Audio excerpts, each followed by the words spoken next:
حضرت امام احمد بن حنبل فرماتے میں غلام خریدنے گیا،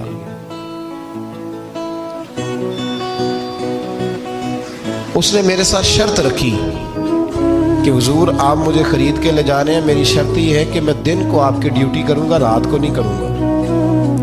فرماتے میں لے آیا، گھر لا کے میں نے پوچھا تیرا نام کیا ہے؟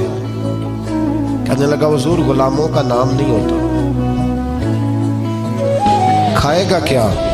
حضور غلاموں کی چاہت نہیں ہوتی، جس نام سے پکارو گے آ جاؤں گا، جو دو گے کھا لوں گا۔ کہا کس کمرے میں رہو گے؟ کہا حضور غلاموں کے نخرے نہیں ہوتے۔ کہتے میں نے کہا پھر بھی یہ کمرے ہیں پسند کر لو۔ ایک ٹوٹا پھوٹا سا کمرہ اس نے پسند کر لیا۔ امام احمد بن حنبل فرماتے میں اسے کام بتاتا پر اتنی محنت سے کرتا کہ کمال کرتا، میرے اشارے سمجھتا۔ ایک دن میں تہجد کے وقت اٹھا، اس کے کمرے میں گیا تو وہ توبہ توبہ پکار رہا تھا۔ سنو ولیوں کی توبہ۔ فرماتے اس کے کمرے سے چیخنے کی، یا اللہ معاف کر دے، یا اللہ معاف کر دے، اللہ معافی دے دے، تڑپ رہا ہے، رو رہا ہے۔ اور امام احمد بن حنبل فرماتے ہیں حال یہ ہے کہ اس کے کمرے سے لے کر آسمان تک نور ہی نور پھیلا ہوا ہے، نور ہی نور۔ اور وہ روتا ہے یا اللہ معاف کر دے، یا اللہ معاف کر دے۔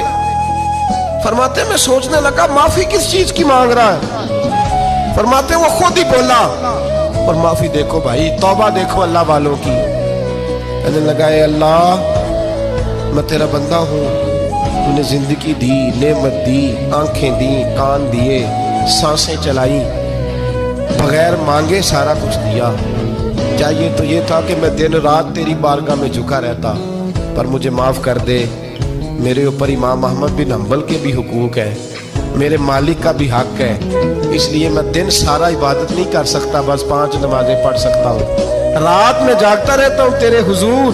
اللہ وہ جو سارا دن میں عبادت نہیں نہ کر پاتا مجھے معاف کر دے، خدایا میری غلطی معاف کر دے، اللہ مجھے بخش دے۔ اور راتی ساری کر کر زاری، نیند اکھاں تھی توندے، فجر اوہی گناہگار کا آمن، سب تو نہیں۔ یا اللہ چاہیے تھا میں 24 گھنٹے سجدے کرتا، بخش دے، یہ میری خطا معاف کر دے۔ ساون کی کالی راتوں میں جب بوندا باندی ہوتی ہے، وہ راتوں کو اٹھ اٹھ روتے ہیں، جب خلقت ساری سوتی ہے۔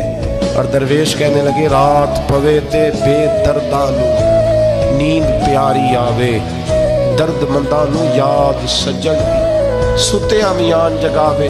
یا اللہ معاف کر دے، میں سارا دن سجدے نہیں کر پاتا، سارا دن لمبی نہ معافی دے دے، یہ توبہ ہے اللہ والوں کی۔ امام احمد بن حنبل فرماتے فجر کے وقت وہ میرے ساتھ مسجد گیا، میں نے اس کا چہرہ دیکھا، میں اس کو کونے میں لے گیا، میں نے کہا جا تو اللہ کی رضا کے لیے آزاد ہے، جا میں اپنے حق معاف کرتا ہوں، مکان تیرے پاس رہے گا، کھانا تجھے ملے گا، تو آزاد ہے۔ اس نے کہا حضور ہوا کیا؟ ہوا کیا؟ ہماری تو خواہش ہے نا کہ بندہ اس وقت ملنے آئے جب میں تسبیح پڑھ رہا ہوں، کوئی اس وقت گھر پہنچے جب میں سجدے میں ہوں، لوگوں کو پتہ چلے بڑا نیک ہے، بڑا نمازی ہے۔ اس وقت کسی کی نظر پڑے جب میں بالکل قرآن پاک پہ بیٹھا ہوں۔ فرماتے ہیں جب میں نے کہا نا تو آزاد ہے، تو کہنے لگا حضور کیا ہوا؟ فرمانے لگے رات میں نے تیری توبہ دیکھ لی ہے، توبہ دیکھ لی۔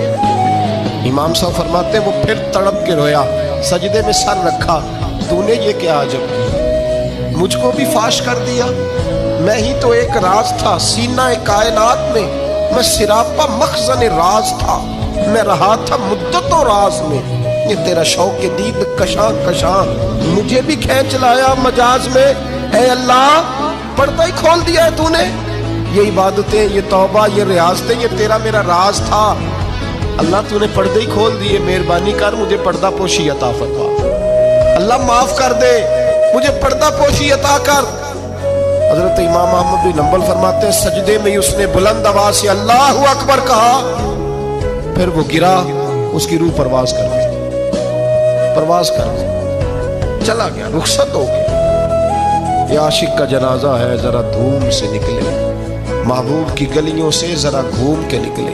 او بھائی اس بات پہ بھی توبہ ہے کہ یا اللہ میں سارا دن نفل نہیں پی، یہ اللہ کے ولیوں کی توبہ، سارا کچھ کر کرا کے نا، سارا کچھ کر کرا کے پھر بھی معافی، ڈیوٹیاں کر کے ساری پھر بھی معافی، یا اللہ معاف کر دے، سارا دن عبادت کر کے پھر بھی کہ اللہ بخش دے۔ وہ نیکوکار ہونے کے باوجود توبہ کرتے ہیں، یہاں گناہگار ڈٹے ہوئے ہیں، ڈٹ گئے۔ توبہ بندے کو اللہ کے قریب کر دیتی ہے۔ ہم لوگ کہتے ہیں گناہ ہوں گے تو توبہ کریں گے نا، اور ہمارے زمانے میں تو گناہگار ہے ہی نہیں، سارے نیکوکار ہیں، اللہ ماشاء اللہ۔